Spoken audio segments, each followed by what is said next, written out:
mwenye bidii na mtu mvivu. Nitaanza kumwelezea mtu mwenye bidii ni mtu wa namna gani. Kwanza kwa kipengele kinachofuata andika kwa herufi kubwa mwenye bidii.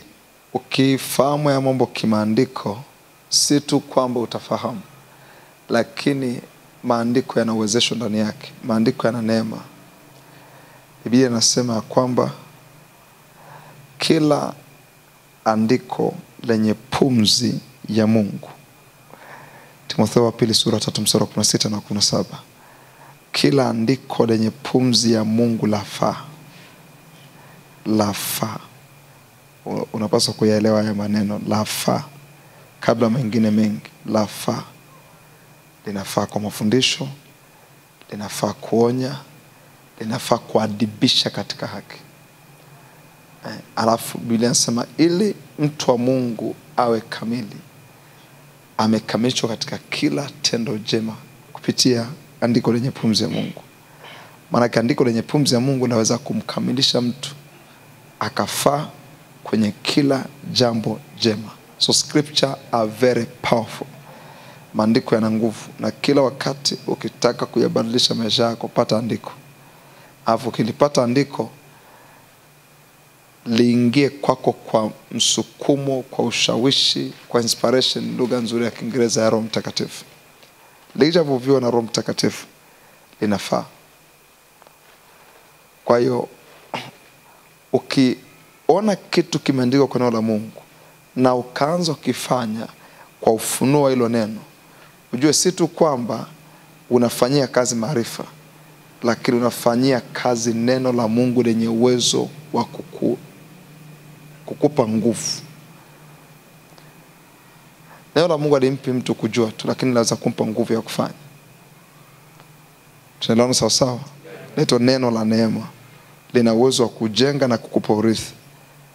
The word is able to build you and give you inheritance among those who are sanctified. Kwa hiyo lina uwezo, is able. Neno lina uwezo. Kwenye mstari wa Matendo ya Mitume sura ya 20 mstari 32. The word is able. Neno linaweza. Alafu kwenye Timotheo wa pili sura 3 mstari 16 lafaa. Haya maneno ni muhimu sana ukawa unazingatia. Zingatia kile ambacho Biblia inasema kwenye kila neno. Lafaa kwa mafundisho. Alafu huko kwenye Matendo sura ya 20 mstari 32, the word is able to build you. Kwa hiyo uvivu unaweza kufa kwenye maisha ya mtu akisoma neno kwa namna fulani. Sasa nitaelezea ya mambo. Lengo la kuelezea haya ni kuweka bidii ndani ya roho yako. Kitabu cha Warumi sura 12 mstari wa 11.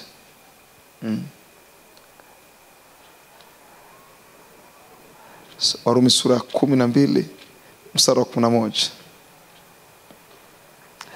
Napenda Kiingereza chake. Kiingereza chake kinazungumza vizuri zaidi. Acha nikusomee. Inasema, not slothful in business, fervent in spirit, serving the Lord. Kwa bidii, si walegevu, mkiwa na juhudi katika roho zenu, mkimtumikia Bwana. Kwa unaona sasa, huwezi kumtumikia Mungu na hali ya ulegevu ndani. Inataka bidii kumtumikia Mungu. Kiingereza nasema not slothful in business. So pasco mlegevu kwenye mambo ambayo Mungu ameweka mbele yako. Pasco mlegevu is very important. Kwa hiyo kwa kifupi ni kwamba haya nitakao kufundisha leo yatachochea kitu cha bidii ndani yako. Ili uanze kufanya vizuri kwenye eneo lako la wito. Kwa unaposikia usisikie tu kama aliyekuja kwa bahati mbaya, accidental event. Imetokea tu leo tumekutana na wanaume. Mambo yatakufanya utakuwa mtu wa kizembe, niseme kwa lugha nzuri ya Kiswahili. Ila ukianza kusikia kama mtu ambaye ana moyo uliovunjika, moyo unyenyekevu, najua kabisa unaenda mbali.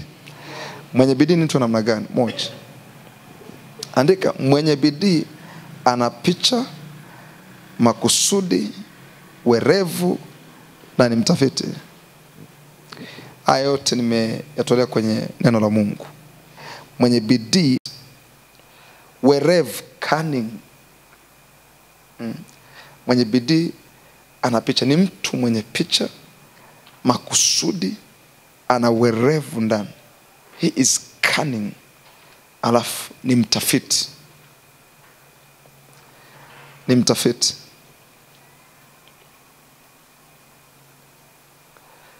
Mwenye bidii ni mtu mwenye picha, ana makusudi, ana werevu na ni mtafiti pia. Leo ni mtu mwenye bidii. Mithali sura 21 mstari wa 5. Biblia inasema, nataka tuone hapo. Inasema mawazo ya mwenye bidii huelekea utajiri tu. Umeona kuna tu? Kuza huo mstari. Tu. Mawazo ya mwenye bidii huelekea utajiri tu. Kuna neno tu. The thought of a diligent tend only to plenteousness. Mawazo ya mwenye bidii huelekea utajiri tu, alafu bali kila mwenye pupa huelekea uhitaji. Sasa nilikuwa ninafanya utafiti wa kutafuta maana ya kina zaidi ya hilo neno mawazo.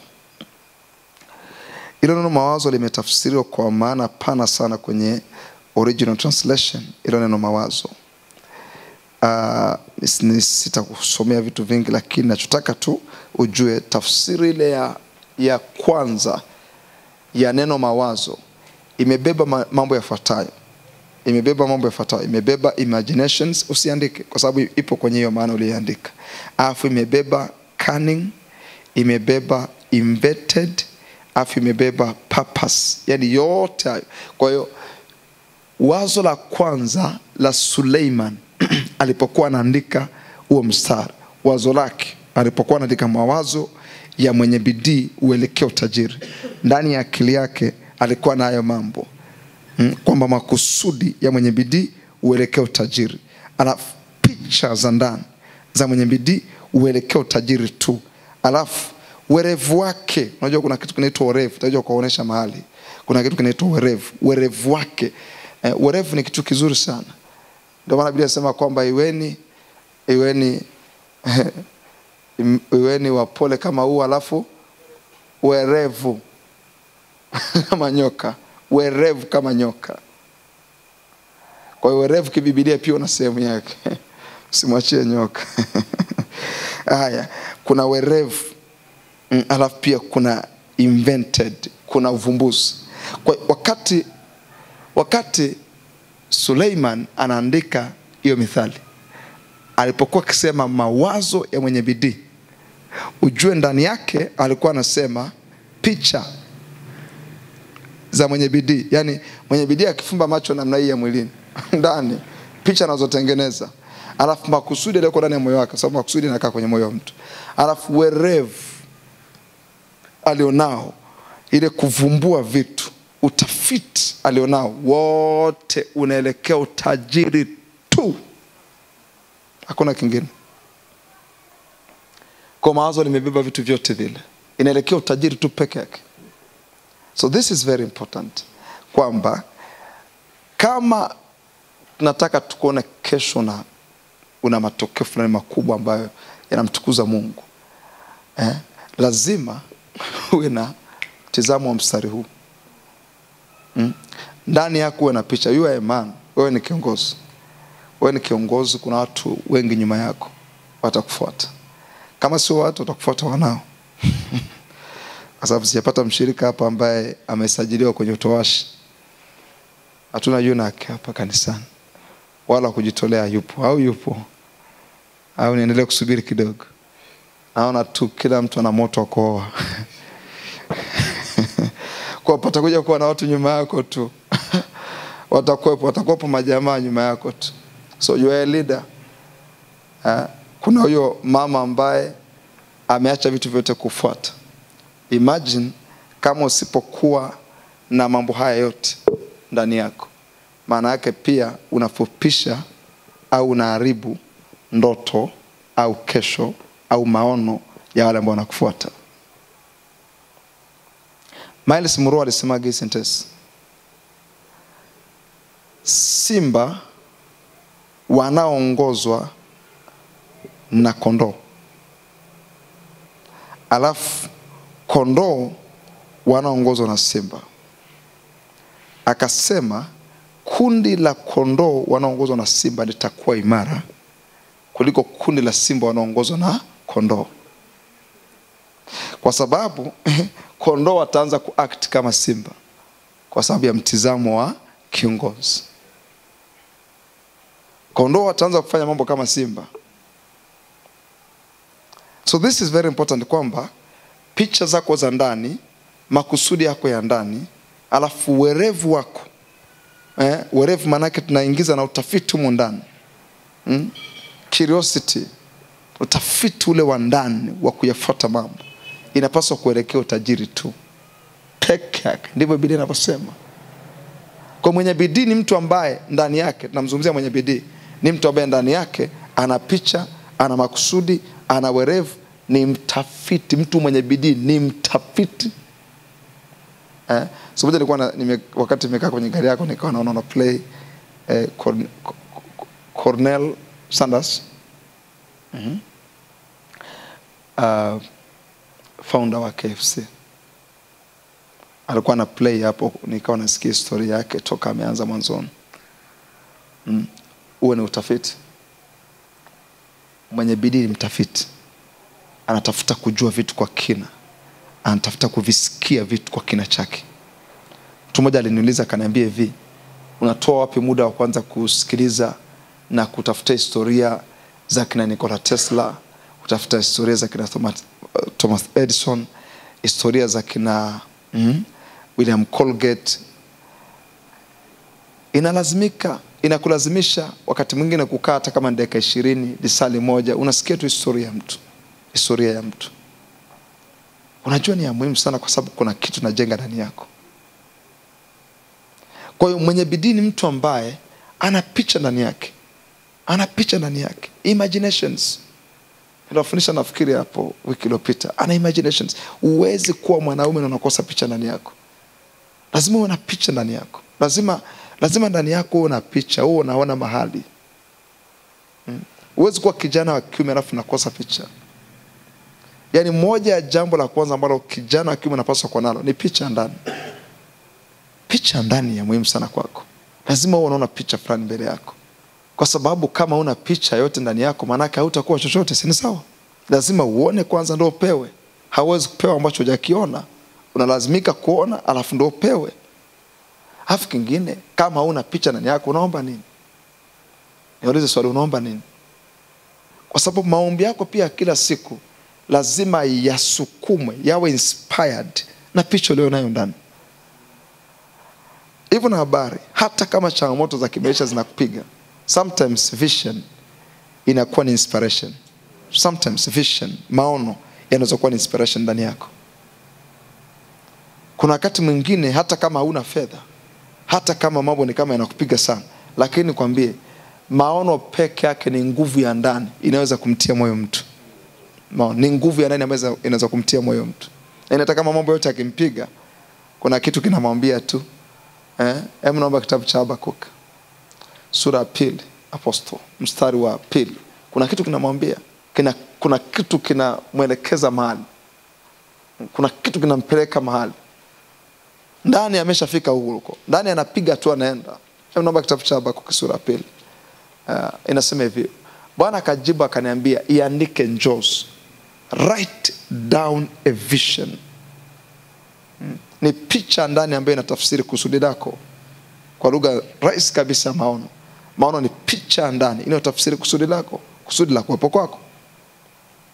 Iandike njozi, ukaifanye iwe wazi sana katika vibao, ili aisomaye apate kuisoma kama maji. Angalia mstari wa 3, ni kuonyesha kwamba maono yanaweza kumtia moyo mtu. Maana njozi bado ni kwa wakati ulioamriwa. Ina appointed time. Hiyo picha ambayo nayo ina wakati ulioamriwa. Mungu anacheki ndani yako. Je, kweli unapazist na hilo jambo? unaendelea na hilo jambo. Ni wakati ulioamriwa. Mungu anaangalia.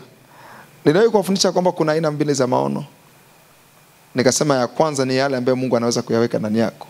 Alafu ya pili unatengeneza picha mwenyewe. Alafu kisha tengeneza mwenyewe, ukizipeleka mbele za Mungu, mwenyewe anaangalia. Na nikwambia anazipitisha, kwa sababu kama ndani zimebeba wokovu kwa watu wengine, atazipitisha. Ni kwa wakati ulioamriwa. Inaposema ni kwa wakati ulioamriwa, Mungu anataka kuangalia. Hilo jambo litaendelea ndani yako, kwa sababu kuna wakati mwingine mimba zinakufa haraka za wengine. Kwa hiyo maono yanaweza kuwa ni kama mimba ndani ya mtu. Kwa hiyo anakuwa anaangalia. Ukiendelea nalo, hata kama kuliweka yeye, umelitengeneza, lakini kadiri unavyozidi kuendelea nalo, kila kuangalia ndani analiona. Unaponena kwa lugha asubuhi analiona. Ukaonekana asubuhi tena analiona. Ukaonekana tena asubuhi analiona. Mungu anasema mpeni, kwa sababu mwisho wa siku nimebeba majibu kwa wengine. Ni muhimu sana. Ni wakati ulioamriwa. Afu inafanya haraka kufikia mwisho wake. Unaona sasa usipokuwa na maono unaleta hasara kubwa kiasi gani? Kwa sababu ndoto yenyewe, njozi yenyewe inafanya yenyewe, sio wewe. Njozi inafanya haraka. Sasa usipokuwa nayo, unaona sasa changamoto ni kubwa hiyo. Njozi inafanya haraka kufikia mwisho wake. Alafu wala haitasema uongo. Ndio maana Mungu alisema kwa habari ya wale ndugu waliokuwa wanaongozwa na Nimrod, hawatazuiliwa kwa kile ambacho wamekiona ndani. Wameona mnara wamefika mbinguni, kwa hiyo hawatazuiliwa. Haisemi uongo. Biblia inasema ijapokawia ingoje, kwa kuwa haina budi kuja. Biblia inasema wala haitakawia. Mwenye bidii ana picha ndani. Mwenye bidii ana makusudi ndani yake. Timotheo wa pili sura 3 mstari wa 10. Utaona Paulo anamwambia Timotheo, umeyafuata makusudi yangu. Kuna makusudi yalikuwa ndani ya Paulo. Na anamwambia Timotheo, umeyafuata makusudi yangu. Kumbe kuna kufuata makusudi. Angalia hapo. Timotheo wa pili sura 3 mstari wa 10. Bali wewe umeyafuata mafundisho yangu na mwendo wangu na makusudi yangu. Mwenye bidii ana makusudi ndani yake. Paulo anasema hivi, sijidhani nafsi yangu ya kwamba nimekwisha kushika, bali na tena neno moja, ninasahau yaliyopita, ninachuchumilia yaliyo mbele, na kaza mwendo nifikie mede ya thawabu ya wito mkuu iliyoko mbele yake. Kwa hiyo anasema kwamba naangalia mambo yote ya nyuma na hesabu kama mavi, kwa sababu ya kile ambacho nakitazama ndani. Kwa hiyo maana yake nzuri ni kwamba palikuwa na makusudi ndani ya Paulo, alikuwa anayafuata. Kuna wakati walipompeleka Rumi mara ya kwanza, almost wamuue, na ndani yake aliona kuna makusudi hayajakamilika, kuna mambo ya kufuata zaidi, na hawakumua, akarudi. Alivorudi mara nyingine akasema kwamba mwendo nimemaliza, makusudi niliokuwa nayafuata yamefanyaje, yameisha, ndo akamua. Kwa hiyo mtu mwenye bidii ana makusudi ndani, alafu ni mwerevu, cunning. Ama niwaambie kitu kwa habari ya David. Funga kitabu cha Samueli wa kwanza mstari wa 14, sura ya 16 mstari wa 14. Samueli wa kwanza sura ya 16 mstari wa 14. Biblia inasema, basi roho ya Bwana ilikuwa imemwacha Sauli, na roho mbaya kutoka kwa Bwana ikamsumbua. Na watumishi wa Sauli wakamwambia, angalia sasa, roho mbaya kutoka kwa Mungu inakusumbua. Basi Bwana wetu na atuamuru sisi watumishi wake waliopo hapa mbele yako, watafute mtu, atakamwona ya maneno, mtu aliye stadi wa kupiga kinubi. Basi itakuwa roho ile mbaya kutoka kwa Mungu itakapokujilia, yeye atapiga kinubi kwa mkono wake, na utapona. Basi Sauli akamwambia, vyema, nitafuteni mtu aliye stadi wa kupiga kinubi mkaniletee. Maana yake anatafuta mtu ambaye anaweza kumfanyia deliverance nani mfalme. Mstari wa 18, ndipo akajibu mmoja wa watumishi wake akasema, tazama, nimemwona mwana mmoja wa Yese. Naomba mstari Kiingereza pia apostle. Utakuja kuleta kwenye Kiingereza, acha kwanza hapo. Bethlehemi. Nataka muone haya maneno. Aliye stadi wa kupiga kinubi. Alafu tena ni mtu shujaa. Vijana wangu msikilize hiyo. Alafu hodari wa vita. Alafu anenaye kwa busara, mtu mzuri ambaye Bwana yu pamoja naye. That is cunning in plain. Aliye stadi wa kupiga kinubi. Cunning, mwerevu.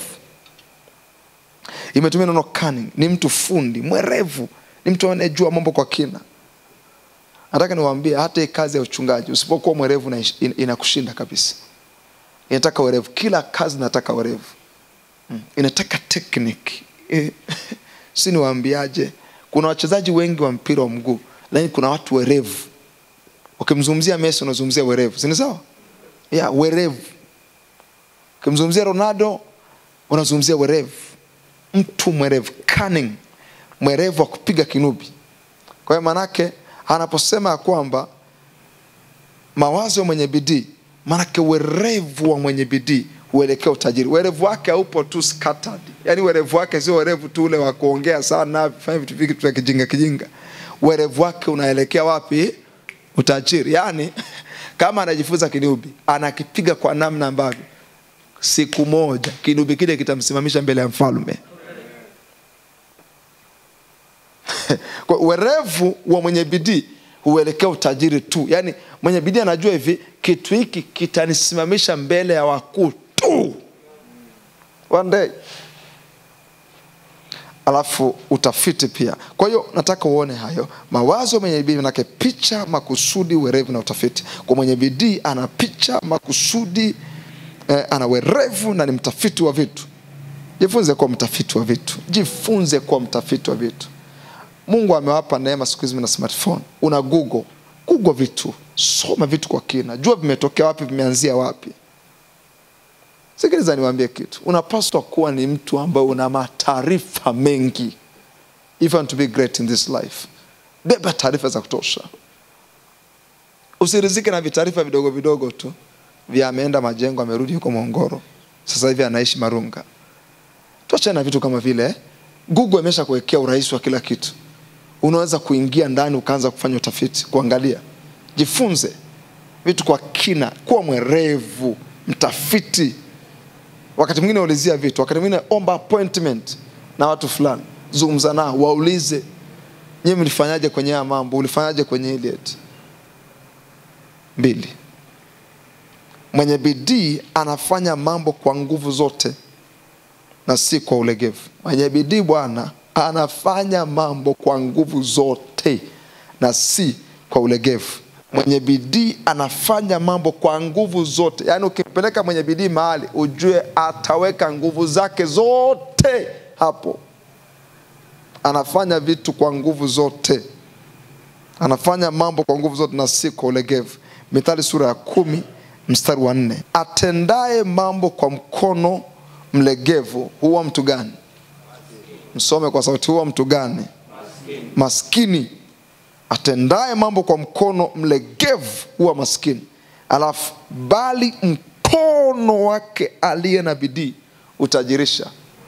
Neno mkono tafsiri yake sahihi ni nguvu. Mkono ni nguvu. Unajua tukisema neno mkono ni strength, ni nguvu. Sasa anasema mkono wa mwenye bidii utajirisha. Kwa hiyo kwa kifupi ni kwamba mwenye bidii, si amesema mkono wa nani? Mnisaidie, mkono wa nani? Manake mwenye bidii kwa tafsiri nzuri anafanyaga mambo kwa nguvu zote. Anaposema mkono mwenye bidii utajirisha, tafsiri sahihi kabisa ya neno mkono ni nguvu. Kwa hiyo manake mwenye bidii hufanya mambo kwa mkono wa nguvu. Kwa kifupi ni kwamba mwenye bidii hufanya mambo kwa nguvu zake zote. Ukimpa mwenye bidii aombe, ataomba kwa nguvu zake zote. Ukimpa mwenye bidii kusoma jambo, anasoma kwa nguvu zake zote. Mimi waga nashangaa sana. Kinachonishangazaga ni hiki hapa. Inaweza nikampa mtu kitabu cha kawaida kabisa. Unampa kitabu mtu ambacho alipaswa kusoma wiki moja, anakuletea ndani ya miezi 2. Hivi unajua kwenye maisha umedelay kiasi gani? Kitabu ulipaswa usome wiki moja, alafu unarudisha miezi 2. Hiyo ndio tabia ya mtu mvivu. Mtu mwenye bidii ukimpa kitu anakishughulikia pale pale. Ufanya mambo kwa nguvu zake zote. Yaani mpate mwenye bidii, utapata mtu anayefanyaga mambo kwa nguvu zake zote. Akishika kusikia kitu, anakisikia kwa kitu gani? Nguvu zake zote. Biblia inasema mkono wa mwenye bidii, wa aliye na bidii utajirisha. Kwa tafsiri nzuri na rahisi, mwenye bidii ni mtu anayefanya mambo kwa nguvu zake zote na si kwa ulegevu. Mpe afanye kitu, utaona anaingiza nguvu zake zote na si kwa ulegevu. Methali sura 12 mstari wa 24. Angalia, mkono wa mwenye bidii utatawala. Wanafikiri mkono unaotawala ni mkono mlegevu. Mkono wa nguvu utafanyaje? Utatawala. Kwa mwenye bidii ni mtu anayefanya kazi, anafanya mambo kwa nguvu zake zote. Mshikishe jambo uone. Litaenda hata kama litaki. Hata kama litaki, hata kama lilikufa litaanza kwenda tu. Hakuna kitu kizuri kama bidii kwenye maisha. Mkono wa mwenye bidii utatawala. Kwa tukisema mwenye bidii ni mtu anayefanya mambo kwa nguvu zake zote.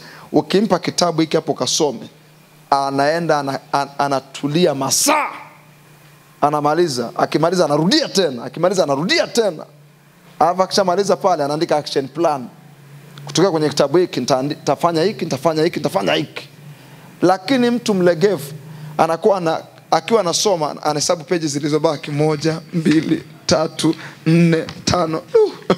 Anaendelea. Hasa huyu mtu hata kuelewa yaliyoko ndani ni ngumu, kwa sababu anasoma ili amalize. Mtu mwenye bidii anasoma ili ajue huyu aliyefanikiwa mpaka akaandika kitabu hiki, nini kimemfanya afanikiwe kwenye kitabu. Mambo yanayotoka kwenye vitabu yote hatakusaidia, ila pana mambo machache sana kwa ajili yako. Mwenye bidii ni mtu ambaye ana uwezo wa kujua cha kwake ndani ya kitabu. Kwenye kitabu utachukua vitu vyote. Unajua cha kwako ndani ya kitabu. Kwenye kila kitabu ninachokisoma huwa ninakuwa na notebook.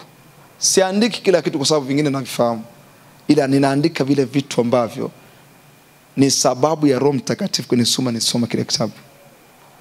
Listen to me very careful. Mwenye bidii ni mtu ambaye anafanya mambo kwa nguvu zake zote. Akijiwekea lengo la kwamba kila siku itakapoisha lazima nisikilize angalau video moja ya inspiration. Video moja kwanza kunipa ufahamu, video moja kuongeza akili ndani yangu. Au nisome article fulani. Mwenye bidii utamwona kila siku mpaka ile jambo linakuwa pattern ya maisha yake. Yaani mwenye bidii akilenga kufanya jambo, hakuna kitu duniani kitamzuia. Siku isha sijaingiza kitu kipya. Mwenye bidii atafanya kila la kufanya, aingize kitu kipya. Anaweza kuingiza kwa audio, anaweza kuingiza kwa video, anaweza kuingiza kwa kitabu au kwa article fulani. Ni mtu mwenye bidii. Anafanya mambo kwa nguvu zake zote. Vijana wangu mimi mko mahali hapa, mimi na watrain kwa wachungaji. Just imagine ninakutrain kwa mchungaji. Ni kijana kabisa bado mbichi, lakini uwezi kushika mstari hata mmoja wa Biblia. Maana wewe ni mlegevu mno. Unasomaga vitu kwa ulegevu. You are sluggard. Mimi nilimsikia mzee Wedepo, sermon 70% ya mahubiri asome. Anasoma mistari kama ilivyo. Mzee wakati ule alikuwa na miaka 60 na kitu. Nikasema my good God. Mzee mwenye mambo mengi, anaendesha vyuo 4. Ana kanisa la watu 400,000. Hivi mtu nafikiri na mambo mengi kiasi gani? Na anakamata mistari yote hiyo. Lakini wewe uwezi kushika mstari hata moja. Tukikusimamisha hapa mbele, tukakwambia elezea ulioyaandika pale. Tumekumaliza. Huna cha kufanya. Na siku hizi mna simu. Unajua uchungaji wako unaweza kuharibiwa sana na mambo ya kiziki. Iko ni pamoja na kusearch. Na siku hizi nyinyi ni wataalamu wa kusearch. Unaenda kwenye search engine, unaandika vinakuja. Unaweka pembeni. Sasa tukwambie hivi, kaa pembeni kidogo usisome. Wewe tumekumaliza. Naambiaga kwamba nikiwa nafanya Bible study, waga situmie simu. Natumiaga ile Biblia hard copy, nachora, naandika pembeni. Na notebook lazima niwe nayo wakati nasoma. Wafanya biashara, kuna watu kwenye nchi hii na nje ya nchi ambao wanazungumzia masuala ya biashara. Hata kama hiyo biashara utaifanya, at least uwe na taarifa. Yaani jiingize kwenye mifumo, sikia na kusikia, jua na kujua. Kuna baadhi ya watu hapa Tanzania ambao wanazungumza masuala ya biashara mara kwa mara, mahusiano na wateja, kwa mfano kina Joel na Nauka. Ni watu ambao at least siku isizame kama ni mfanya biashara hujasikia kitu kutoka kwake. Na kwa sababu kingine pia unakuwa unalenga kukuza roho yako. Hata mahali ukiwa umekaa, make sure una play audio za mafundisho, make sure you equip yourself every moment. Kila wakati fanya mambo kwa mkono wa nguvu. Tena ukishika kulifanya, lifanye kwa nguvu zote. Usifanye kama anayejaribu, fanya kama aliyeshia kwenye hilo jambo. Very important. Tukishika history yako, kujua mambo gani unakuwa unayatafuta kwenye simu yako, history yako. Tuone mtu ambaye yuko serious, yani kwenye history yake, huyu mtu ana search vitu fulani vya maana tu peke yake. Mimi na uchungaji wangu nina tafutaga, kuna watumishi wa Mungu fulani Nigeria na mataifa mengine, wale ambao ni watumishi wa Mungu lakini wanadili na masuala ya kiuchumi kwa upana zaidi, na wasikilizaga, na kaanza kumsikiliza sermon kadhaa kwa siku. Namsikiliza tu, hata kama sivifanyi kazi hivyo vitu kwa sasa hivi, lakini natamani nipate maarifa yake, nipate ufahamu wake vinafanyaje. It's very important. Biblia inasema hivi, mkono wa mwenye bidii utatawala, alafu mkono wa mwenye bidii uelekea utajiri. Mwenye bidii akiweka plani ya kuomba, hakuna kitu kitamuondoa kwenye hiyo plan. Mwenye bidii akiweka lengo ya kwamba mimi nitakuwa naamka saa 11 kamili and I will be on my altar, nitakuwa mahali nimepiga magoti nikiomba. Kama uko mbali na kanisa, kama uko karibu na kanisa, utakuwa hapo kinena kwa lugha na kuomba. Mwenye bidii akishaweka hilo jambo, hakuna kitu kitamzuia mwenye bidii. Mkono wa mwenye bidii utatawala, kwa sababu mwenye bidii hufanya mambo kwa nguvu zote. Alafu anafanya akiwa anajua ana chance moja ya kuishi. Utakuja kuishi kwenye kila kizazi. Utakuja kuishi kwenye kila kizazi. You live once per time. Unaishi mara moja kwa muda fulani. Ndio maana sasa hivi tunawazungumzia kina Isaac Newton. Aliishi kwa wakati wake mara moja tu. Hivi vipi ukishajua ya kwamba unaishi mara moja kwa wakati mmoja kwenye maisha haya? Utalala? Utaishi kwa kuchoka? Mimi nawaambia kuna vitu bado havijapaga hasira. Ukweli havijapaga hasira, kwa sababu unasahau ya kwamba unaishi mara moja kwa wakati mmoja, na ukipotea ghafla ujue umepotea kweli, kwa sababu hutaishi tena, tutakuta kwenye milele kule mbinguni. Once you know that, you live per time.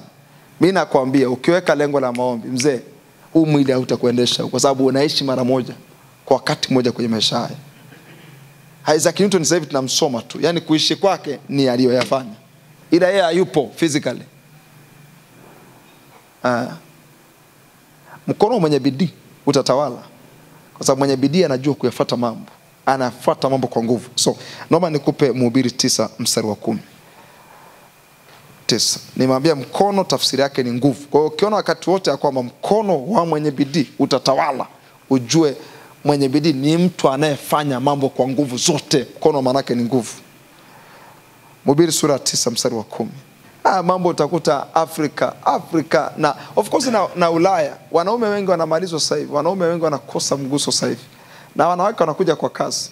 Mimi naona kabisa hapa kuna shida itakuja kutokea mbele kama Bwana Yesu atawahi. Kwa sababu wanaume wengi wanauawa na mpira. Mtu anashabikia mpira mpaka akili yake yote inaisha.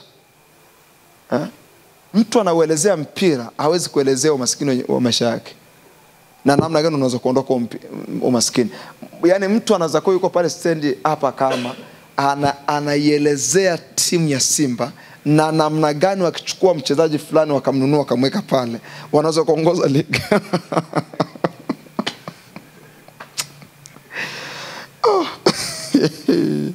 Alafu amevaa kanzu inasugu kuanzia hapa.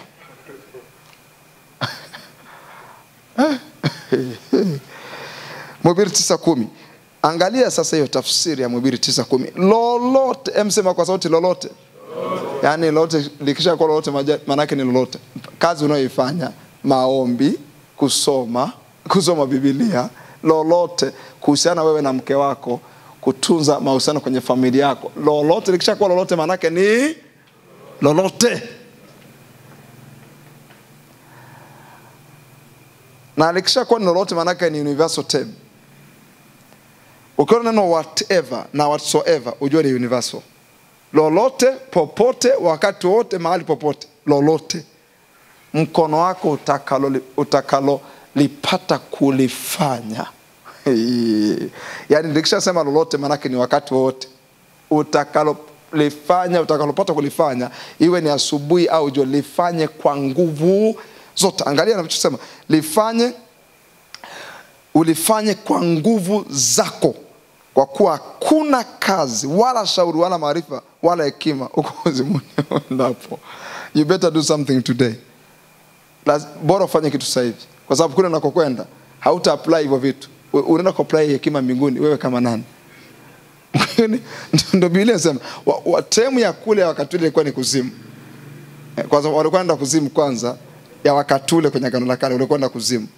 Yesu alipokuja na akawatoa wale watakatifu waliokuwa wamekaa kuzimuni kule. Akina Ibrahim walikuwa watu wa kuzimuni wote, walikuwa wanatengwa tu na shimo.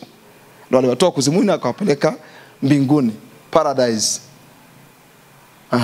Kwa hiyo anasema hivi, kwa kifupi ni kwamba tunaweza tukatafsiri hivi, hakuna kazi hakuna shauri, hakuna maarifa, hakuna hekima huko mbinguni unakokwenda. Hakuna vyote. Yani mbinguni hata kwa ajili utakuwa naimba. Nakwambia, you better do something today. Yani ukitokea umekufa sasa hivi utakuwa umekaa tu, hainuliwe Bwana. Imagine uwezi kujua utakuja kufuata lini, kukujoin. Mimi siwezi kufa. Mimi hamna. Mimi kuna kazi nyingi sana sasa hivi za kufanya. Kwenda kukaa naanza kumwimbia Bwana Yesu sasa hivi. Hapana kabisa, hiyo kitu haipo. Hivi umekuwaza?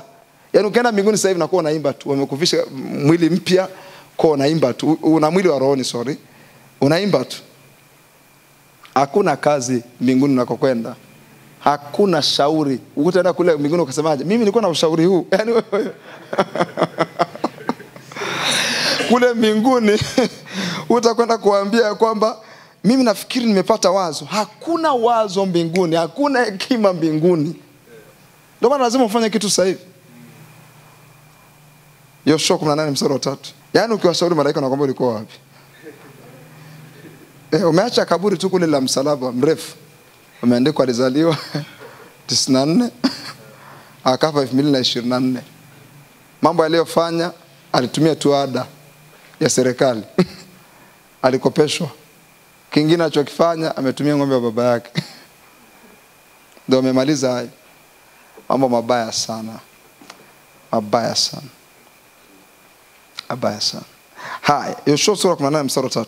Yoshua kauliza wana wa Israeli akasema, "Je, hata lini mtakuwa walegevu katika kuingia kwenu na kuimiliki hiyo nchi ambayo yeye Bwana Mungu wa baba zenu amewapa?" Ulegevu ni kitu mbaya sana. Maana ulegevu uliwazuia kumiliki. Eneo lilikuwa limebaki kubwa. Jamaa amezeeka hapo. Eneo limebaki kubwa. Anawaambia hivi, hata lini mtakuwa walegevu katika kuingia? Watu wengi ni walegevu katika kuingia. Mlegevu katika kuingia kwa eneo fulani. Haingii kwenye nguvu kwa sababu mlegevu katika maombi. Haingii kwenye maarifa, mlegevu katika kusoma. Haingii kwenye maarifa, mlegevu katika kusikia. Hata lini mtakuwa walegevu katika kuingia na kumiliki? Unaona sasa? Kule tumeona mkono wa mwenye bidii utatawala. Mtu anayefanya mambo kwa nguvu zake zote anatawala. Hakuna kitu sikipendi mimi kama unamuona kwa mfano ninyi vijana unatoka kwenye maombi hapo nda kulala. That is an insult. Unaitukana kesho yako. Kama amkoi kunisikia. Tolo mnisikia. Yaani ukitoka kwa maombi hapo, kisha umeamka saa 11, unatoka hapo saa 3 ndo unashtuka ndo ukimbie kazini. Mimi nakwambia kuna kitu na kivuta ambacho sio chenyewe. Na waangaliaga unakuja kuomba saa 12 kamili, kijana anakuja kuomba mimi anabaka topera. Alafu mara anasimama anaanza kusinzia hivi.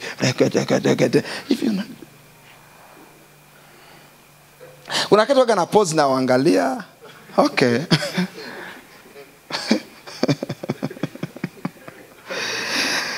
Unajua kwa sababu hamna matatizo mengi sasa hivi. Watoto hawakusumbui. Ile siku umezaa watoto uone kama utasinzia.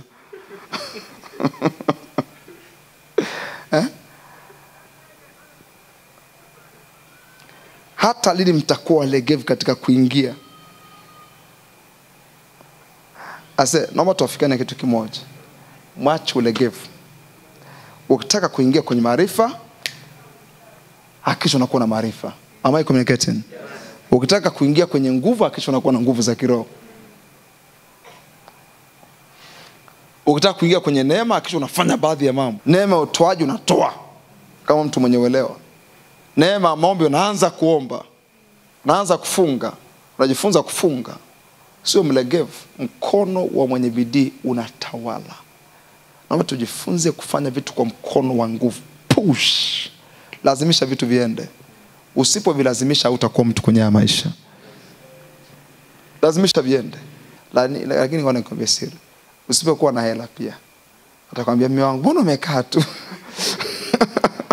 Usipokuwa na hela pia, mke wako sana unakuwa unafanya mambo kwa bidii, anakwambia unajichosha unaharibu mwili wako. Na akwambia usipokuwa na hela, wakati wenzake wanachanga kanisani, yeye hana, atakwambia wewe umekaa tu mume wangu, umekaa huna mawazo. Ufanyi chochote, tunakuelewaje sasa? Unasikia? Toa Mungu mkono wa nguvu. Tuna mambo mengi sana mbele yetu. Niwaambie tu, labda kama mlikuwa mjawahi kunisikia, kuna mambo mengi ya kufanya mbele yetu. If you want to pray, pray harder.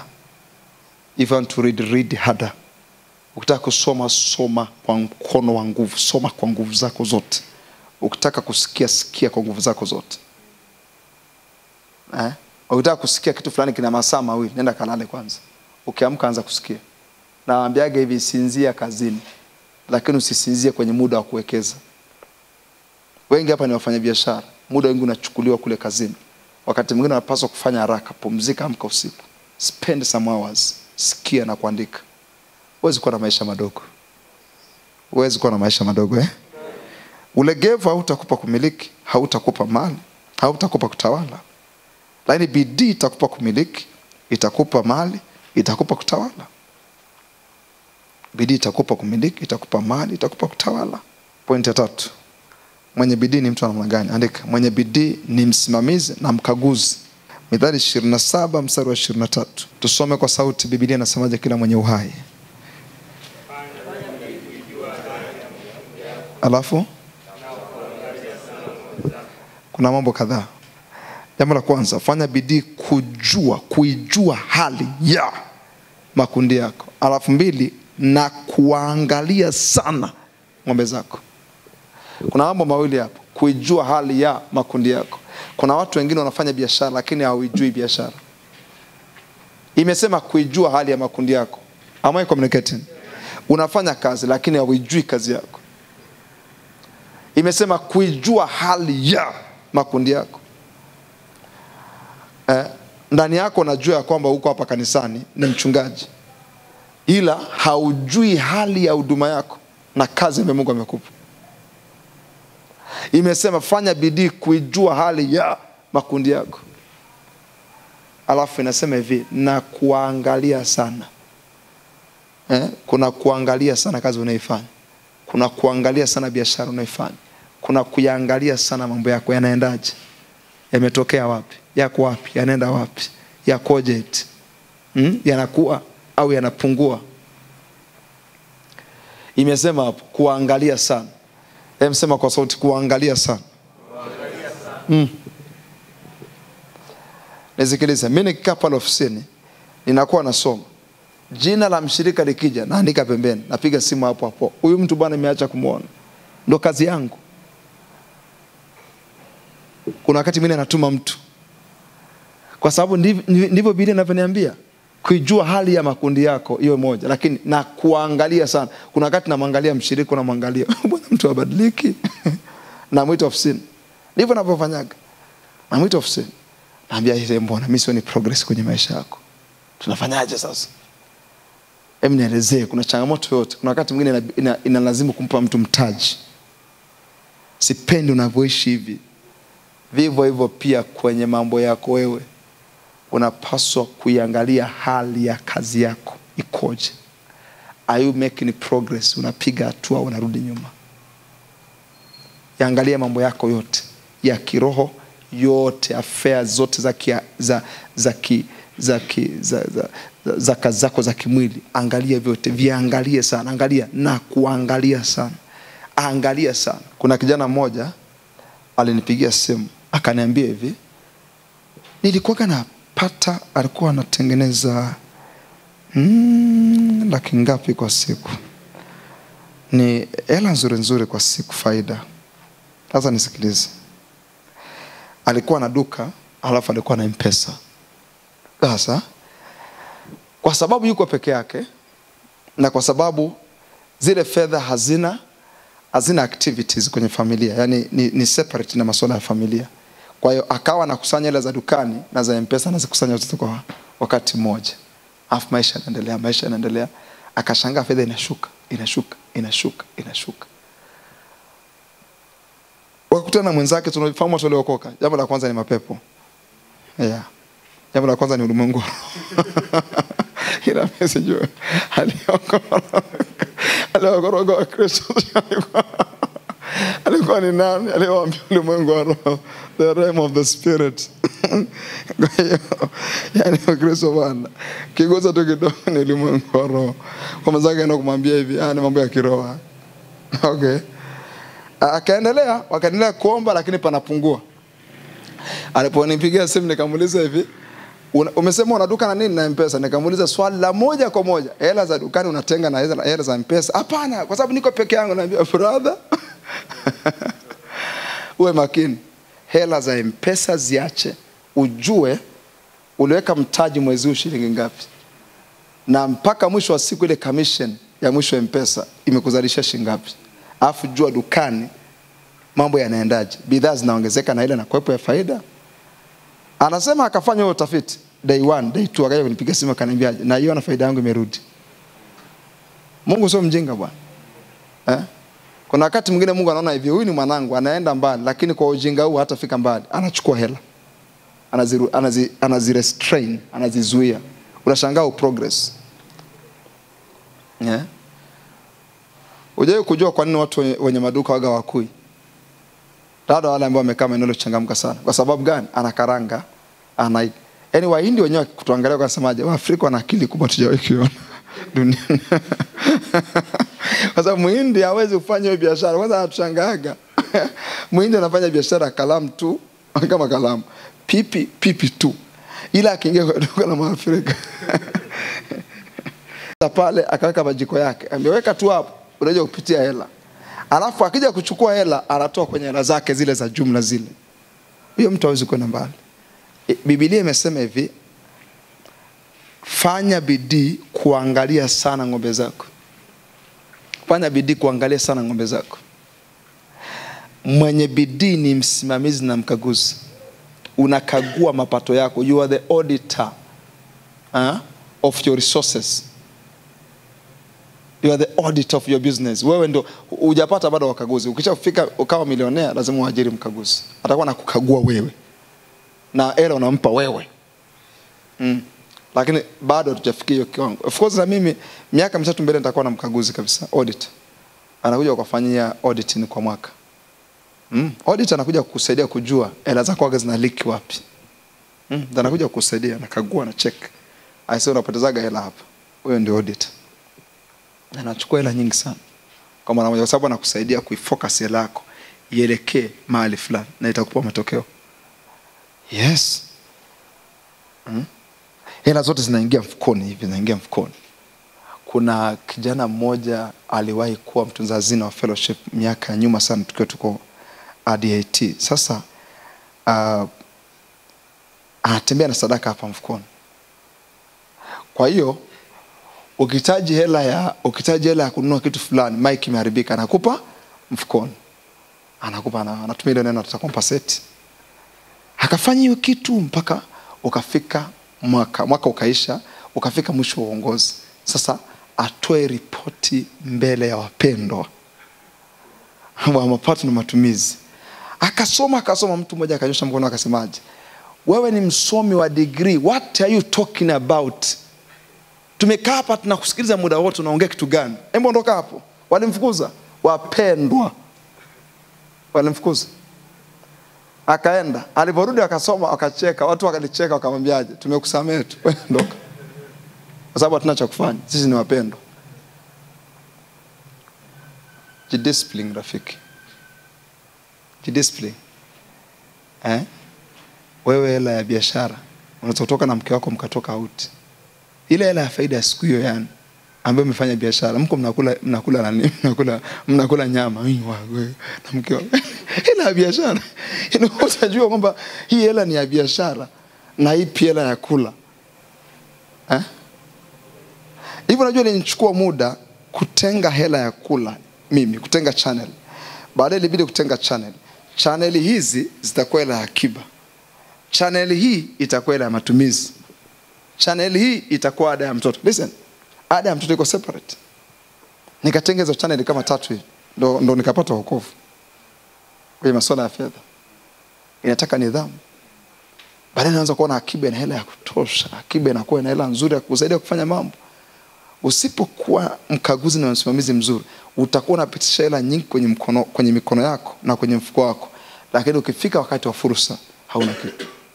Hela zilipita nyingi kwenye mikono yako, ila hauna kitu. Wakati wa fursa hauna kitu. Na fursa ikitokea mbele yako, you know that you are full. Kwa sababu ukiona mtu anakuja mbele yako na ana fursa, ujue ilikuwa ni ya kwako. Na kama una cha kufanya, jibu ni rahisi, wewe ni mpumbavu. Kwa sababu Biblia inasema kuna hazina za thamani na za kutamaniwa katika hazina ya mwenye haki. Huyo ni mtu mwenye bidii. Moja, ana picha, ana makusudi, ni mwerevu, ni mtafiti wa mambo, anayafuata mambo kwa kina chake. 2, mwenye bidii anafanya mambo kwa nguvu zote na si kwa ulegevu.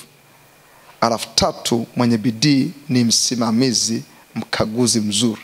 Kuanzia kwenye maisha yako ya kiroho, kuja kwenye familia yako na uchumi wako na kila kitu, wewe ni msimamizi. Rafiki, ukishaoa sasa unakuwa msimamizi kwa mke wako, kiroho chake, unakuwa msimamizi wa kiroho cha familia. Allah is a lot. Kisha kwa mwanaume, kisha kwa baba is a lot. Kuna wakati nikawa ninaenda kulala tu, tukishafanya maombi, na kwa siwezi kuomba na watoto. Nikakaa nikafanya tathmini, nikasema this is an error. Hii ni kosa kubwa sana. Kwa sababu watu wanataka kuomba na baba. Angalau kama sio wakati wa kuamka ukiwa unaenda shule au wakati wa kulala. Yes. Ni kazi watu wa Mungu. Unakuwa umechoka, afu tena nikakaa, naenda kukaa na jana nilienda nikaomba nao dakika kama 10 zilipofika nikalala, nikasinzia hapo. Unachoka lakini you have to do it. Yaani kabla hawajapata usingizi, wawe na memory ya kwamba baba aliomba na sisi. Ndivyo naofanya ni kazi, lakini sasa yani kwenda kwenye chumba cha watoto kila siku na kuwekea mikono. Baba, katika jina la Yesu natamka upendeleo wa kimungu, tamka neema ya Mungu, fahamu wa kimungu weka mkono kichwani. Asubuhi akiamka, kama nilikuwa nimeamka usiku, yeye kama ameshaandaliwa na mama yake kwenda shule, anakuja na kuamsha, alafu ulikuwa katikati ya usingizi na kuamsha, baba niombe ndio niende shule. So hata kama ulikuwa umechoka kisiku, inabidi uweke mkono, umwambie commitment. Ndio hivyo sasa, unafanya bidii ya usimamizi. Mwenye bidii ni mtu msimamizi na mkaguzi mzuri, na kagua kila kitu, each and everything. Mtu mvivu, moja, ni mpotezaji. Mtu mvivu ni mpotezaji na mharibifu. Ni mpotezaji na mharibifu. Mtu mvivu ni mpotezaji na mharibifu. Destroyer and a great waster. Ni mpotezaji na mharibifu. Mtu mvivu ni mpotezaji na mharibifu. Mithali sura ya 18 mstari wa 9. Yeye naye aliye mvivu katika kazi yake, na naye maneno, ni ndugu yake aliye Mwarabu. Naomba Kiingereza chake. Mtu mvivu ni ndugu yake, ni pacha wa Mwarabu. Anasema he who is slack in his work is brother to a great destroyer. Ninaomba KJV. He also that is slothful, mvivu, in his work, kwenye kazi yake, is brother to him that is a great waster. Maanake mtu mvivu ni pacha wa mtu mpotezaji, great waster. Mvivu ni mtu anayepoteza. Naomba hiyo New Living Translation kuonyesha kitu, ni mpotezaji. Haya, angalia hapo. A less person is as bad as someone who destroys things. Iko Kiingereza kitamu sana. Yani, a less person is as bad as someone who destroy things. Yani manake mtu mvivu ni mbaya. Ni mbaya kama mtu anayeharibu vitu. As bad as, yani ni mzuri wa, yani lugha ile tumeka hapo, ni mzuri wa kuharibu vitu. Ni mzuri sana wa kuharibu vitu. Kwa ana sifa mbili, mvivu. Mvivu ni mpotezaji, alafu mvivu ni mharibifu. Mpotezaji andika, mpotezaji wa muda, rasilimali, connection, mvivu huyo. Vivu ni mpotezaji na mharibifu. Yani jitu vivu linaharibu connection, linaharibu rasilimali, linaharibu muda. Vivu ni mtu mbaya sana. Nataka umjue leo. Umlaani, mtengane naye kabisa. Hapana, hafai. Ni mpotezaji wa muda, rasilimali na watu. Mvivu anakaa tu na sababu ya amekaa tu. Anaweza kuwa tu amekaa anaangalia barabarani hawazi, atengeneze idea, amekaa tu lisali zima. Mvivu amekaa. Sio kwamba amejitenga mahali anapata nini, yuko kwenye solitary place, ule muda wa kuwa na ukimya na utulivu. Utakuta amekaa tu anaangalia. Mvivu ni mpotezaji, anapoteza muda, hawekezi muda, haheshimu muda, hajui anaamka saa ngapi, analala saa ngapi, hajui ndani ya hayo masaa 12 anapaswa kufanya mambo mangapi, hajui anapaswa kusoma sura ngapi kwa siku za Biblia, hajui. Huyo ni mvivu. Unasikia mwinjilisti? Mwinjilisti na mchungaji. Leo nasoma moja, Yesu ni Bwana. Kesho 2, Yesu ni Bwana. Kesho kutwa nusu sura. Yeye ni mvivu. Mvivu hajajiwekea kiwango cha maombi, ni mpotezaji wa muda. Hajajiwekea kiwango cha maombi. Kwa akiomba nusu saa good, akiomba dakika 15 good. Ni mpotezaji wa muda. Hawekezi muda, hainvest kwenye muda, ni mtumiaji mzuri tu wa muda, au ni mpotezaji wa muda. Kwa sababu kuna viwango vitatu vya kushughulika na muda. Kiwango cha kwanza ni kuwekeza muda, kiwango cha pili ni kutumia muda, spending time. Kiwango cha tatu ni kufanyaje? Kuharibu. Toka mwaka umeanza, labda nimeangalia status za watu wawili kwa sababu niligundua sitaweza. Natuma video Facebook, natuma video TikTok, natuma video Instagram na maliza. Nikimaliza pale, taangalia update kadhaa, alafu then nitaondoka pale. Kwa sababu nadaiwa kuandika, naandika vitabu. Nadaiwa vitu vingi sana. Nadaiwa kutengeneza masomo mengi. Nadaiwa kujifunza vitu vingi. Nadaiwa kurudia vile ambavyo nimewahi kujifunza. Nadaiwa vitu vingi sana. Sasa mvivu ni mpotezaji, alafu mvivu ni mharibifu. Rasilimali. Mvivu ni mtu anayeharibu rasilimali. Anaharibu connection. Mvivu ni mtu ambaye alikuwa yuko vizuri na mtu fulani, yuko vizuri na mtu fulani, ndani ya miezi 2 hawaelewani, hawasalimiani, hawako pamoja, ni mvivu. Yani ukimwona huyo mtu ujue ni mvivu. Unajua kwenye haya maisha lazima uanze kujua vitu ambavyo ni general key za kusaidia na kesho kubwa.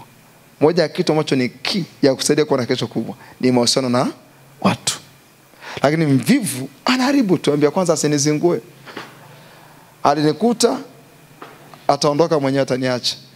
Ni mtu mvivu, kwa sababu mvivu anakuwa haoni hizo rasilimali kwamba ni kitu cha maana sana kwake. So, nataka uone kwa hiyo picha 2. Mvivu ni mtu anayelala sana. Na maandiko yamesema sana ndio jambo. Mithali sura 6 mstari wa 9. Ni mtu anayelala sana. Ni mtu anayelala sana. Nilikuwa nasoma kitabu cha Bishop Dag, akawa anasema kwamba usipumzike sana, kwa sababu Mungu alipumzika siku moja. Alifanya kazi siku ngapi? 6.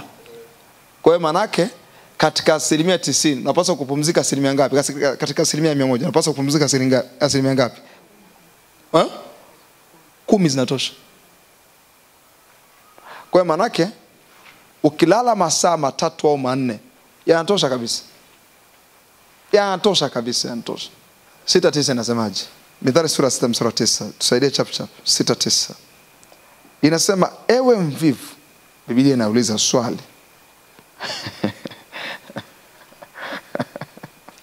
Utalala hata lini? Inaonekana kwamba mvivu muda wake mwingi amewekeza kwenye kufanya kulala. So hili swali linaonyesha kwamba mvivu uwekezaji wake huko kwenye kufanyaje? Kulala. Ewe mvivu, utalala hata lini? Kwa sababu mvivu anaweza kulala kwenye maombi, akalala wakati anasoma Biblia, akalala wakati amekaa kwenye kiti. Mvivu analala muda wote. Utalala mpaka lini? Alafu kingine, utaondoka lini katika usingizi wako? Maana ni eneo la kuishi kwake. Si nimesema utaondoka lini? Maana mvivu anaishi kwenye kulala. Ni interest yake kulala. Hivi unajua kuna wale watu ambao mkana mlikuwa mmeongea nao unashangaa afanye. Unajua mtu amekufa.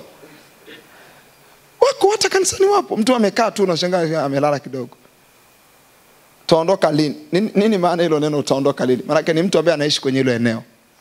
Ni eneo lake yani, ambalo linamtambulisha. Angalia 19 mstari wa 15. Mithali hiyo sura 19 mstari wa 15. Hey, hapo sasa. Hey. Inasema uvivu humtia mtu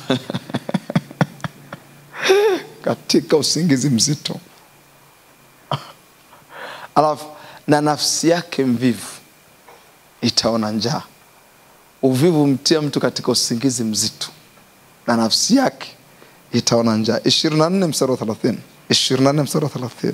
You have to wake up. Unapaswa kuamka ise. Unapaswa kuamka kwenye roho yako, nafsi yako mpaka kuja kwenye mwili wako. Unapaswa kuwa serious. Ya maisha hayapokei watu wa namna hii. Nalipita karibu na shamba la mvivu na shamba la mtu asiye na akili. Naomba nikwambie kitu kimoja. Mvivu na mtu asiye na akili mapacha wanaofanana.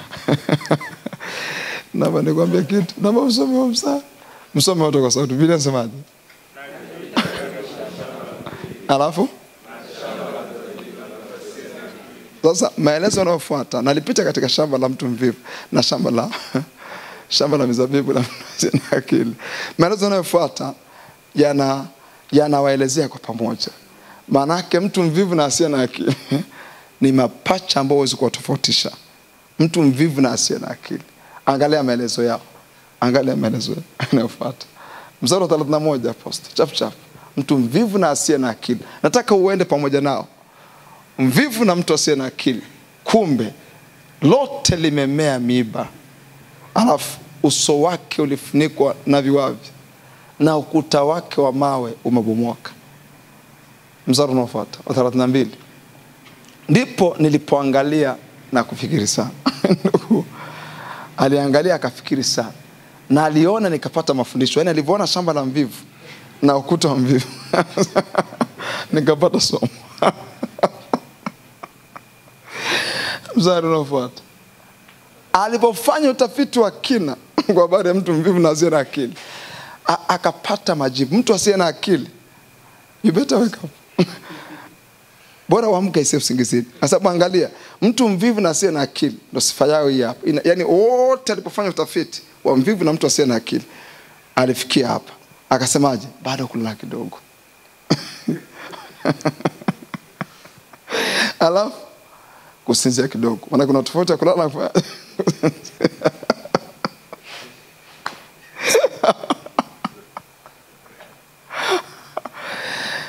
kusinzia manake ni kulala eneo ambalo sio rasmi na kulalia. Kwa mfano ulikuwa umekaa kwenye kiti ukasinzia kidogo, yani bado anakuwa aridhiki. Akienda kazini kabla wateja hawajaanza kuja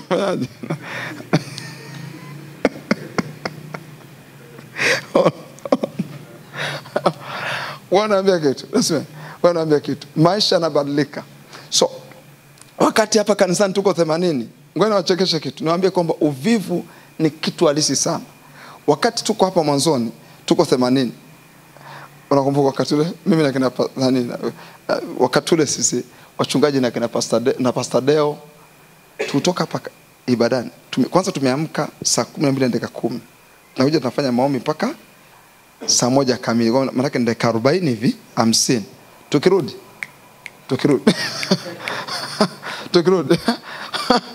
tunalala mpaka saa 3:30. Yani maana yake kitendo cha kudisturb usingizi wa dakika 50 tunakuja kulipizia masaa. Alafu ukija kanisani ukaona washirika wako 70, unaona na watu wengi. Unapata pointi gani? connection iko iliyo hai kati ya mvivu na mtu asiye na akili. I tell you. Na hawezi kuwa na matokeo makubwa. Haya, kingine. Nilikuwa nafanya maombi, nikifanya maombi saa 9, kuja kufika saa 11:30. Usingizi wote kama vile wiki nzima unakuwa kwa juu yangu. Lakini sasa hivi, miaka hii 2 iliyopita, 3 iliyopita, ninaweza nikaamka saa 10, nikafanya maombi, nikakaa nikaja kulala saa 9. Hapo nimefanya ratiba zangu zote zimekamilika, naweza kupumzika. Niambia kadiri unazidi kukua, ndio haya mambo utaelewa. Najua nyinyi vijana mnapambana, yani mnapambana, wewe kidogo ndani, wewe kidogo nusu saa kidogo. Bado kulala kidogo, kusinzia kidogo. Alafu cheki. Mvivu si tu kama mtu anayelala na kusinzia kwa sababu alikuwa amechoka. Mvivu anaweza kuleta usingizi. Yaani mvivu anaweza Mvivu ni mtu hatari kidogo, anaweza kuleta usingizi. Anafanyaje? Anakunja nini? Mikono ili apate usingizi. Kwa mvivu hata kama alikuwa hana usingizi, anaweza kufanyaje? Anakunja tu mikono. Haya, mstari unaofuata. 34. Uweze kumfanyia deliverance huyo ndugu. Unapoteza muda wako, uweze kumfanyia deliverance. Yaani kumfungua huyo ndugu, uweze kumsaidia. Dada mmoja alinipigia simu akaniambia hivi, analala masaa mangapi? Akiomba asubuhi dakika 30, analala toka asubuhi mpaka saa 12 jioni. Yule binti nilimwambia kapo subiri nikufanyia deliverance. Ile kongo ilikuwa strange. Amelala usiku wote, alafu akiamka asubuhi pale akishaosha vyombo analala mpaka saa 12. Maana yake hata njaa hamna.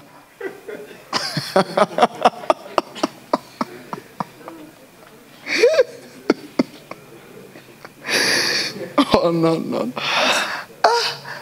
Sijakusikiliza, unamaanisha kitu gani? Ujana mchana, ambia sili mchana wala jioni. Mvivu ni mtu ambaye analala. 26 mstari wa 14 mbele kidogo. Tunamalizia. Niko kwenye scope yangu. Mstari wa 14 inasema, kama vile mlango ugeukavyo katika bawaba zake, kadhalika mtu mvivu katika kitanda chake. Naona sasa, kama mlango ugeukavyo katika bawaba zake, anasema kadhalika mtu mvivu katika kitanda chake. Kwa tabia kugeuka kitandani.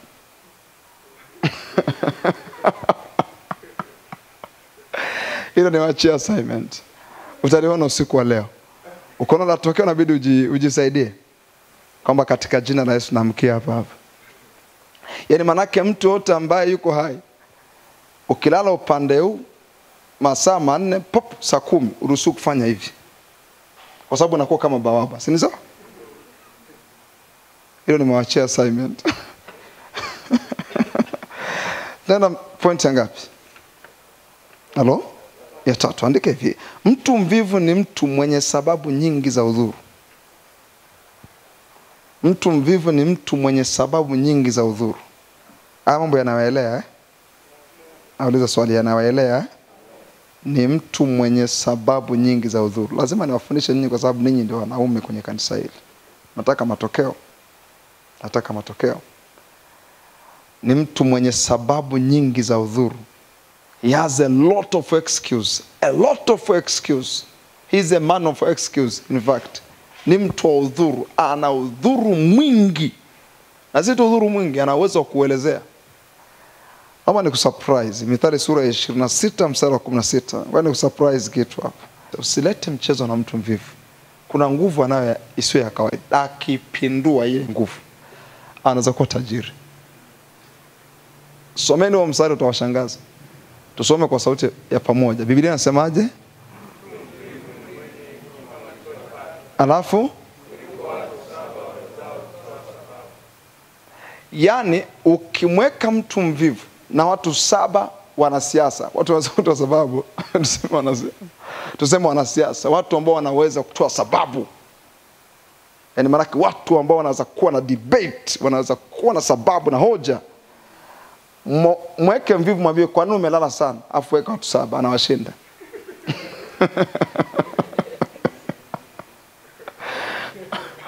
Mtu mvivu ni mtu mwenye hekima machoni pake. Kwa hiyo maana hata akilala yeye anaona ni nini? Ni hekima. Mtu mvivu ni mtu mwenye hekima machoni pake kuliko watu 7 waweza kutoa sababu. Maana huwezi kumshinda mtu mvivu. Ana sababu. Anakuelezea mpaka unakata tamaa. Kama ulikuwa na jambo la kumsaidia, huwezi kumsaidia tena mvivu. Mstari wa 13. Hapo 26. Angalia hapo 13. Hey. Angalia. Mtu mvivu usema simba yuko njiani. Simba yuko katika njia yako, atoke.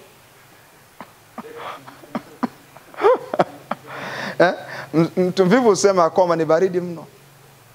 Yaani baridi kali sana, baridi kali. Unaona kwa mfano ile kitu wakati wa mvua, unaona vijana waje kwenye maombi. Mtu mvivu useme kwamba mvua kuna mama, tunatona mvua huko yani. Ndio muda wa kulala huyo. Mtu mvivu ana sababu.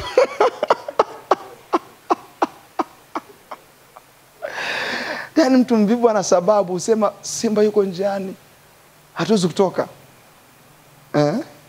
Oh, precious Jesus. Hapa hii kitu inakutoka. Sura 22 mstari wa 13 ndio imeelezea vizuri kwa habari ya simba yuko njiani.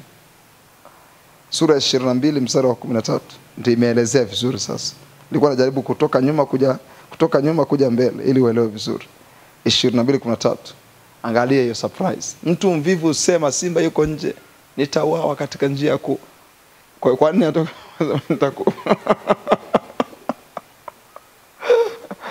Ni mtu mwenye udhuru mno, ana udhuru. Ukimpeleka huku, ukimwambia hivi unapaswa kuomba kwa muda mrefu, unasemaje? Kila mtu ana private prayer ya kwake. Kila mtu anajua namna ya kufanya bwana. Kuomba lazima uombe kwa sauti. Sio lazima kuomba kwa sauti. Kila mtu anajua namna ya kushughulika na Mungu wake. Mtu mvivu ana sababu. Ukimwambia kutoa sadaka na kwambia aje, kwani wametuuliza mipango yetu, wametuuliza masuala ya familia zetu. Mtu mvivu ana sababu. Yaani ukikaa naye hivi anakuhamishia roho. Wakati tunasoma tulikuwa na deal na wavivu kwa namna ya kipekee sana. Mtu saa 12 maombi anakuja kwenye maombi saa 12 alafu anapiga magoti. Tulikuwa tunajua mtu akipiga magoti tu ni uvivu. Kwa hiyo anatafuta namna ya kuendelea kulala. Kwa hiyo sasa tukiona amelala kwa hilo form, tunaanza kuomba kwenye form, napiga form pa rapokota pa. Kwa anagonga na yeye anasimama. Mtu mvivu ni mtu mwenye sababu. Ni mtu mwenye sababu nyingi za udhuru. Be delivered from this. Afu kingine. Hii kwenye sababu ya udhuru naomba niingize kitu kingine cha muhimu ambacho ni procrastination. Procrastination. Kwa sababu ana sababu nyingi za udhuru, anapenda kuahirisha mambo. Si ana sababu nyingi za udhuru, anapenda kuahirisha mambo. Mvivu akisema nitaomba, anaweza kuelezea kwa nini hajaomba siku hiyo. Asema nitaomba kesho. Mvivu akiplan nitafunga Jumatano hii. Ikifika hiyo Jumatano, anapiga hesabu mpaka saa 12. Anasema nitaanza vizuri kesho kutu. Ukisha mvivu ni master of procrastination, ni master wa kuahirisha mambo. Mvivu ana sababu nyingi za udhuru. Mvivu usema simba yuko nje, nitauawa katika njia kuu. Mvivu hayafuati mambo kwa sababu ana sababu nyingi. Ukimwambia hii biashara anakuambiaje? Wako watu wengi wanafanya hii biashara na hawajafanikiwa. Mvivu. Anambia hii biashara haijawatoa watu, yani hii biashara kila mtu analia. Mvivu. Kakangu alifanya hii biashara ikampiga vibaya. Mvivu hawezi hata kumsikia Roho Mtakatifu. Sababu nyingi za udhuru. You have to wake up. This is a wake up call. Sema amen. Point ngapi tunaenda? Mvivu hataki changamoto yeyote. Mtu mvivu hataki changamoto yoyote. Mvivu hataki changamoto yeyote. Yaani mvivu ukimfanyia kitu hivi au ikija changamoto ndogo, umempoteza, hayupo kwenye hilo jambo tena, ameshaahirisha. Afanyi tena kwa kifupi.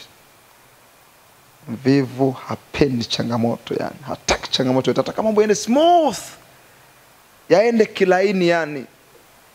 Mvivu huyo. Cheki mstari wa 4 hapo. 20 mstari wa 4. Mithali sura ya 20 mstari wa 4. Chap tumalize. Ishawamia na dakika 10. Na nitakuwa niko kwenye scope.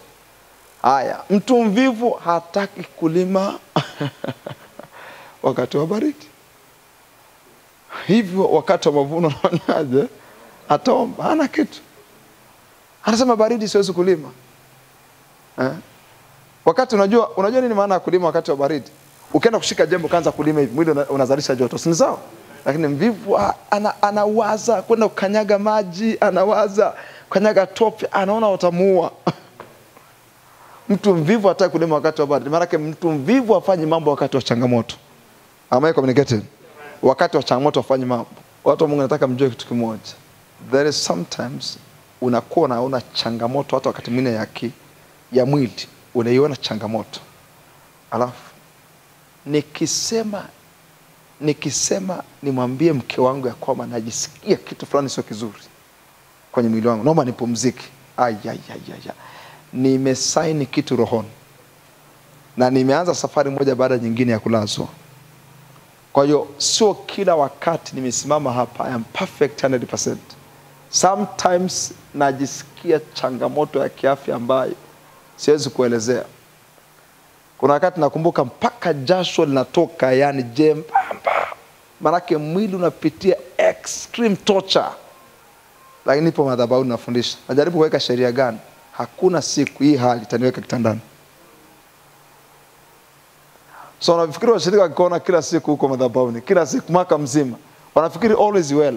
Sometimes unapitia changamoto lakini uko madhabahuni. Unaweka sheria rohoni ya kwamba wakati wote wa maisha yangu hakuna siku itanikuta nimelala alafu napiga simu, "Ambia mchungaji endelea na ibada. Siko sawa, unasikia?" Mtu mvivu ni kero, andika. Ni kero. Yaani lazima ujue mtu mvivu ni kero. Ni kero, yani kila mahali ni kero.